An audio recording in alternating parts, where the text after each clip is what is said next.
Olá, eu me chamo Márcia Mello Oliveira, sou aluna do Polo de Camaçari do curso de Ciências Biológicas.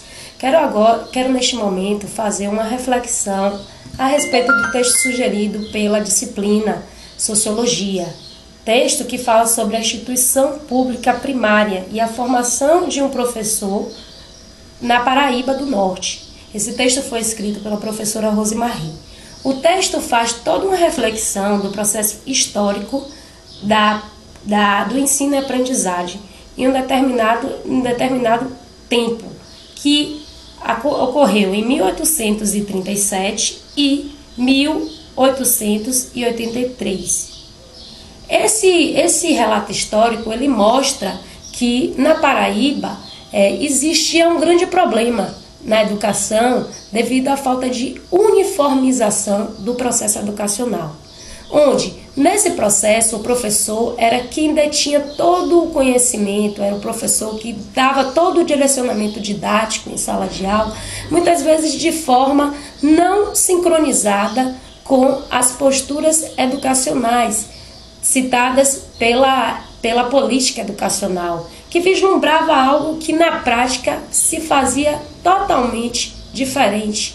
Entendeu? A política educacional prezava que o ensino deveria ser de uma forma e o que na prática poderia se aplicar divergia da teoria. Então, o que eu quero colocar no primeiro tópico é que fala muito da carência das escolas, a falta de estrutura física no sentido didático, entendeu? De aparatos de livros, recursos para que o professor pudesse melhorar suas explanações em sala de aula e assim fazer com que a construção do aprendizado fosse um processo linear e gradativo, que as crianças pudessem aprender de forma sequenciadas. Existiam muitas carências nesse processo, porque o professor era ele que teria que fazer o direcionamento de tudo, ele deveria gerir tudo e muitas vezes ele não dava conta.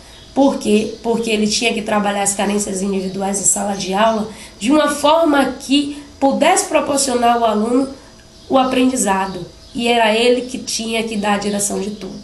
Então, outra coisa também que se observou no texto sugerido é que algumas regiões da Paraíba, menos favorecidas financeiramente, essas estruturas eram as mais carentes possíveis, pois os professores não tinham condições de levar o ensino de uma forma igualitária. Ninguém conseguia fazer com que as coisas acontecessem sem aparato das políticas, sem aparatos didáticos. Outra coisa também que vale ressaltar é que se falou naquela época muito de trazer professores qualificados através da extensão do concurso. E aí o que acontece? Isso era muito bonito na teoria, porém o professor ele vinha qualificado e a estrutura pública não proporcionava a ele elementos que fossem necessários para poder ministrar suas aulas de forma satisfatória.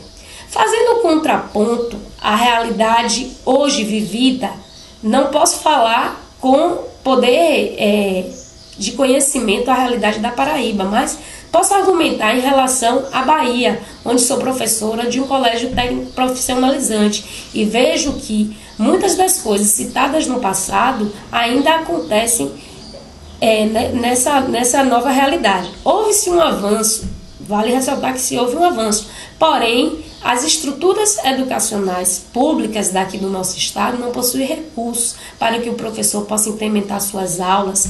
Não existe o reconhecimento financeiro também desse professor, que também foi especificado no texto da professora. O professor ganha-se muito pouco, desde as épocas passadas até as épocas atuais.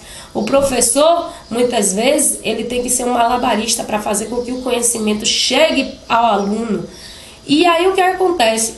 Antigamente, o respeito não era dado pelos órgãos públicos, porém existia o respeito dos professores vindos dos alunos. E hoje um ponto que pode ser observado é que houve um retrocesso. Hoje os alunos não respeitam mais os professores. Outro fator que eu quero citar, e eu acho de bastante relevância, é que dentro das unidades escolares a criminalidade tem assolado. Hoje os professores se veem carentes com medo para conduzir suas aulas. Os alunos não respeitam mais os professores. Os valores foram se invertendo. Hoje o professor, por mais que ele seja